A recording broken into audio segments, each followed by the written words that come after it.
बिस्मिल्लाहिर्रहमानिर्रहीम। अस्सलाम वालेकुम नाज़रीन, आप देख रहे हैं प्रोग्राम कड़वी बात और मैं हूं जुल्फ़कार वीर। नाज़रीन, पाकिस्तान में लॉ एंड ऑर्डर की सूरत हाल दिन ब दिन बिगड़ती जा रही है। उसकी सबसे बड़ी वजह बेलगाम ख्वाहिशात हैं। नौजवान नस्ल जिसको अच्छा मोबाइल भी चाहिए, अच्छी ज़िंदगी भी चाहिए, कार भी और दीगर आसाइश वो चाहिए, उसके लिए फिर मेहनत करनी पड़ती है। आप मेहनत करते हुए आगे बढ़ते हैं तो ये सब कुछ आपको मिल सकता है। लेकिन क्या किया जाए, अक्सर नौजवान शॉर्टकट के चक्करों में रहते हैं और उनकी ये ख्वाहिश होती है कि बस एक दिन में ही ये सारी चीज़ें उनको दस्तयाब हों, और इसके लिए फिर वो शॉर्टकट का रास्ता इख्तियार करते हैं। गैर कानूनी रास्ते का इंतखाब किया जाता है। उसमें ऑनलाइन फ्रॉड भी है, उसमें दीगर और क्राइम भी आता है, और ख़ास तौर पर अगर ये चोरी डकैती, ये भी एक ऐसा रास्ता है कि जो कि बहुत से नौजवान इस पर चल पड़ते हैं।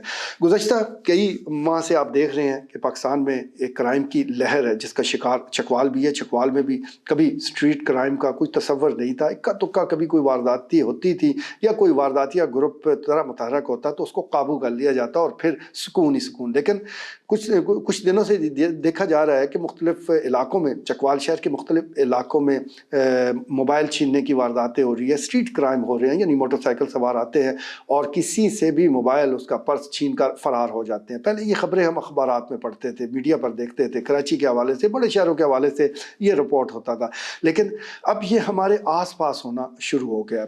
इसमें कोई शक नहीं कि चकवाल एक पुरअमन इलाका है और अब भी ये सूरत हाल किसी न किसी हद तक बरकरार है। उसकी बड़ी वजह यह है कि जो भी इस किस्म के ग्रुप पकड़े गए हैं उनका ताल्लुक चकवाल से नहीं होता। हाँ, एक सहूलतकार वो चकवालिया ज़रूर होता है। अभी गुज़श्ता दिनों भी सिटी पुलिस चकवाल ने मक्की रोड पर मुखबर की इतला पर छापा मारा और 3 डाकू गिरफ्तार किए, जिनमें से 2 का ताल्लुक मंडी बहाउलदीन से और 1 का नवाई कस्बे मसवाल से है। इसका मतलब ये है कि सहूलतकार एक है और बाकी जो साथी हैं उसके वो बैरूनी अजला से ताल्लुक़ रखते हैं। और मंडी बहाउलदीन हो, शेखुपुरा हो, इस किस्म के इलाकों में ये गैंग बड़ी आसानी से मिल जाते हैं और अक्सर इनकी मुलाकातें जेल में ही हुआ करती हैं और फिर ये इकट्ठे होकर ऐसे वारदातें डालते हैं जैसे कि ये डाल रहे थे। लेकिन चलें, पुलिस को इस हवाले से शाबाश और चकवाल पुलिस को की कारकर्दगी को सराहना चाहिए कि उसने इस गैंग को पकड़ लिया। लेकिन काम यहाँ ख़त्म नहीं होता, क्योंकि कई और गैंग भी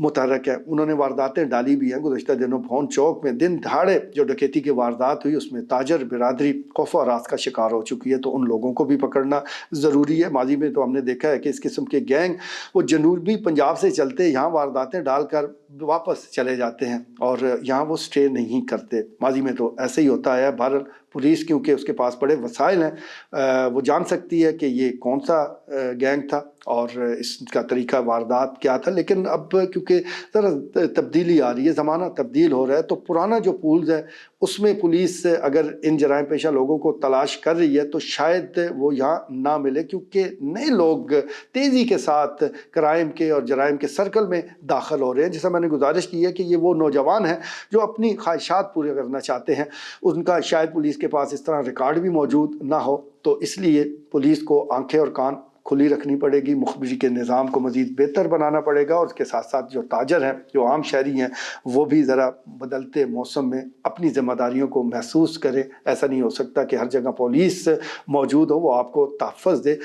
पहली तरजीह आपकी है कि आप भी अपने तहफ़्फ़ुज़ का बंदोबस्त ज़रूर करें। स्ट्रीट क्राइम का जिक्र हो रहा है, साथ साथ जो ऑर्गेनाइज्ड क्राइम है वो भी बढ़ता जा रहा है। मनशात फरोशी या दीगर और जो ऑर्गेनाइज्ड क्राइम है उसमें भी इजाफा होता जा रहा है, कत्ल व गारत बढ़ती जा रही है। गुज़श्ता दिनों ही हमने देखा कि नवाई कस्बा चक भोन में एक नौजवान को फायरिंग करके कत्ल कर दिया गया और वजह तनाज़ा जो है वो एक शिकारी कुत्ते को ज़ख्मी करना है। इंतहाई अफसोसनाक ये बात है कि एक जानवर को ज़ख्मी कर दिया गया और उसके नतीजे में मुश्तिल होकर गुस्से में एक इंसान की जान ले ली गई। ये इस किस्म के वाक़यात देख कर, पढ़ कर और मीडिया में जब ये रिपोर्ट होते हैं तो इंतहाई दुख होता है। लेकिन अगर हम ये देखें कि शिकारी या शिकारी कुत्तों के नाम पर ये कोई पहला कत्ल नहीं है, पहले भी कई वारदातें हो चुकी हैं। और ये जो शौक़ है, जो वो कहते हैं कि सूअर का शिकार, ये पहले तो सरकार ने इसकी सरपरस्ती की और वजह ये थी कि चकवाल में क्योंकि ये नस्ल बड़ी तेज़ी के साथ बढ़ती जा रही थी, फसलों को नुकसान देती थी,